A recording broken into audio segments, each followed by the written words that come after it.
சர்வம் கிருஷ்ணார்பணம். எல்லாருக்கும் வணக்கம். நம்ம இன்னைக்கு பார்க்க போகிற தலைப்பு, வறுமையில் பிறந்து வசதியை ஏற்றும் யோகம் யாருக்கு? 30 வயதுக்கு மேல். சிலர் பிறக்கிறப்பயே வசதியாக பிறந்திருப்பாங்க, சிலர் பிறக்கிறப்ப ரொம்ப ஏழ்மையான குடியில் பிறந்திருப்பாங்க. யார் எப்படி பிறந்திருந்தாலும் 30 வயசுக்கு மேலே போகிறப்ப இந்த யோகம் வேலை செய்யும். வசதியான குடியில் பிறந்தவங்க இளம் வயசில் சோம்பேறித்தனமாக ஊர் சுற்றிட்டு தெரிஞ்சிருப்பாங்க.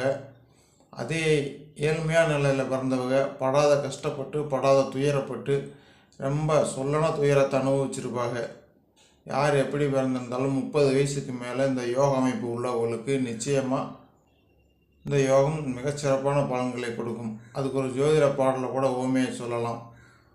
மதியிருந்த வீட்டிற்கு 2 மந்தன் மமதையாக வீட்டிருக்க, இளமை காலம் விதியென்ற ஊழுக்குள் விழுமே பாரு, வறுமைக்கு இளம்பருவம் பரிசாய் போகும், 30 வயதானால் முன்னே சொன்ன முன்வினைகள் நீங்கி போய் செல்வம் சேரும், ஆபத்து இல்லையடா அப்பனுக்கு 5 பங்கு யோகமடா அடித்து சொல்லு. சந்திரனுக்கு 2ல் சனி இருந்தால் அது சுனபா யோகம். யாருக்கெல்லாம் சந்திரனுக்கு 2ல் சனி இருக்கோ அவங்களுக்கு சுனபா யோகம் வேலை செய்யும். அது ஒரு வகையாக பாவகத்தாரி யோகம்னு சொல்லலாம். பாவகத்தாரி யோகம் கெடுத்துருமாண்டா, இதுக்கு பேர் சுனபா யோகம்னு ஜோதிடத்தில் வேறொரு தலைப்பு கொடுத்துருக்காங்க. அதனால் இது சுகமாக வேலை செய்யும் யோகா அமைப்பு. ஒரு செல்வாக்கு கொடுக்கக்கூடிய ஒரு யோகா அமைப்பு. சரியான குடியில் பிறந்திருந்தாலும் 30 வயசு வரலும் ஊர் சுற்றி தெரிஞ்சிருப்பாங்க.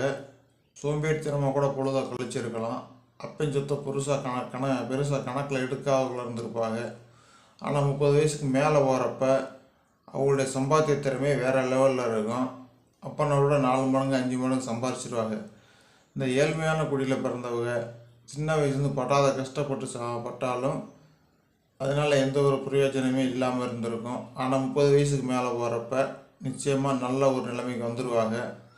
சரி, அப்போ ஒரு 5 லட்ச ரூபா கடை வச்சுருக்காரு.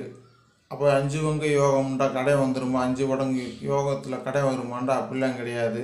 அந்த 5 லட்ச ரூபா கடனை கட்டி அதுக்கு மேலே 5 மடங்கு எக்ஸ்ட்ரா வந்து 20-25 லட்ச ரூபா சம்பாரிச்சிருவாங்க. சொத்து மதிப்பு வந்துடும். நன்றி, வணக்கம். மீண்டும் அடுத்த ஒரு பதிவில் சந்திப்போம்.